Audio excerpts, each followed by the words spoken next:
Mickaël Bérébi, bonjour. Bonjour. Vous êtes consultant financier, vous êtes membre de l'Institut des actuaires et vous co-signez avec Jean-Hervé Lorenzi, qui est président du Cercle des économistes, entre autres, L'avenir de notre liberté, faut-il démanteler Google et quelques autres, aux éditions Erol. Alors, ce livre, c'est un cri d'alarme, attention à la puissance des GAFA. Alors, pourquoi est-ce qu'il faut se méfier de cette puissance ?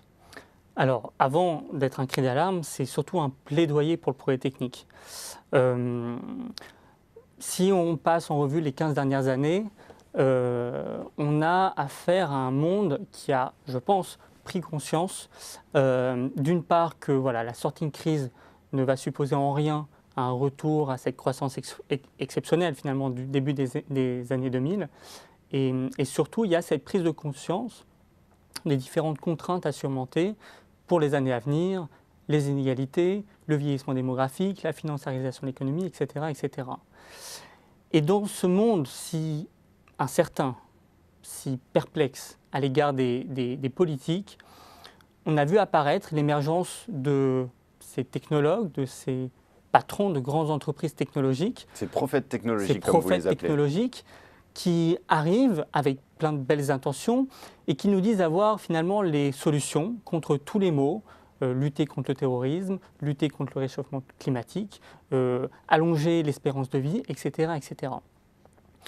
Et finalement, la question qu'on pose, même si nous sommes des admirateurs de ces personnes, de ces industriels hors pair, la question qu'on pose, c'est la question suivante, c'est est-ce qu'un innovateur a le droit, est-il capable de fixer lui-même, d'imposer les règles à définir pour les années à venir sur des sujets aussi importants, aussi sensibles que l'intelligence artificielle, que sur le big data et surtout sur la santé et la manipulation génétique, etc. etc. Eh bien, nous, avec ce livre, on dit eh bien non, ce n'est pas possible. Et il est d'autant plus important pour notre société à ce que ce soit la réflexion collective qui reprenne la main. Et donc ça s'illustre à travers la politique. Donc à la politique de reprendre la main sur ce discours de ces technologues. Et c'est véritablement le message qu'on souhaite passer à travers ce livre. Parce qu'on en a besoin au fond de ces GAFA et surtout on a besoin dans un contexte d'économie numérique de ces monopoles type GAFA puisque c'est les effets de réseau qui permettent justement de performer dans une économie numérique. Alors l'innovation on en a besoin, le progrès technique on en a besoin. Aujourd'hui on parle beaucoup de numérique, de digital. Alors c'est très bien, mais encore une fois c'est qu'une partie du sujet. On a trop, à mon sens, tendance à oublier tous les autres pans scientifiques qui, eux, sont aussi en pleine expansion dans la santé, dans l'astrophysique, dans les nanotechnologies, etc., etc.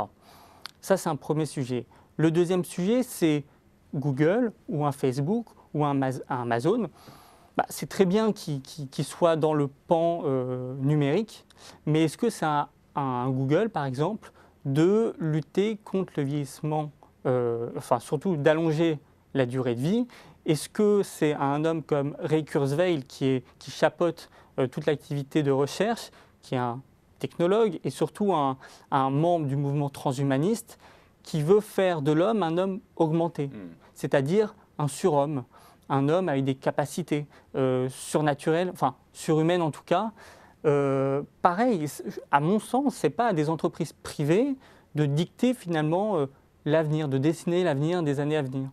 Alors pour contrecarrer cette puissance des GAFA, vous appelez à les démanteler. Il y a eu des précédents dans l'histoire, on pense notamment à la Standard Oil en 1914. Pourtant aujourd'hui la justice américaine ne considère pas ces entreprises en situation monopolistique, en tout cas en situation dominante. C'est vrai. En revanche, il y a deux choses. D'abord, effectivement, la situation actuelle n'a rien d'une situation originale. Dans le passé, surtout aux États-Unis, on a déjà vu qu'une poignée d'entreprises concentrer une puissance qui s'illustrait à la fois d'un point de vue technologique, qui était capable d'attirer les meilleurs talents de la planète, concentrer une puissance financière.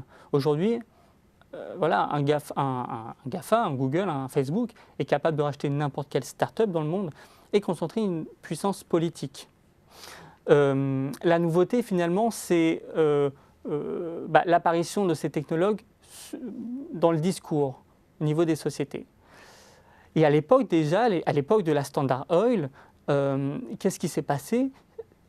En fait, la révolution a d'abord démarré au niveau des citoyens américains. Par une série d'articles. Les citoyens américains ne voulaient pas qu'une entreprise, une seule, concentre autant de pouvoir.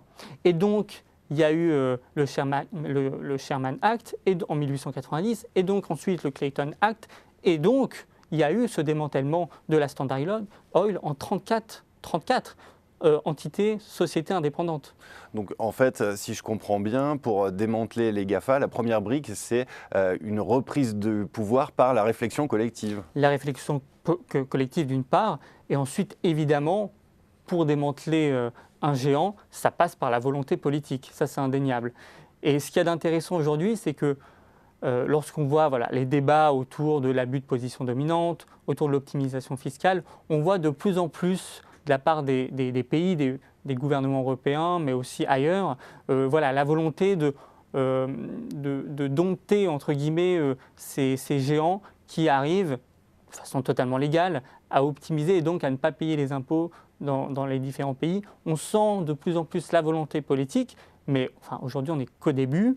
Et oui, c'est possible de démanteler. Et pour démanteler, tout simplement, on sépare les différentes activités, on sépare cette chaîne de valeur et éviter au maximum tout croisement de données entre des activités qui n'ont rien à voir en commun.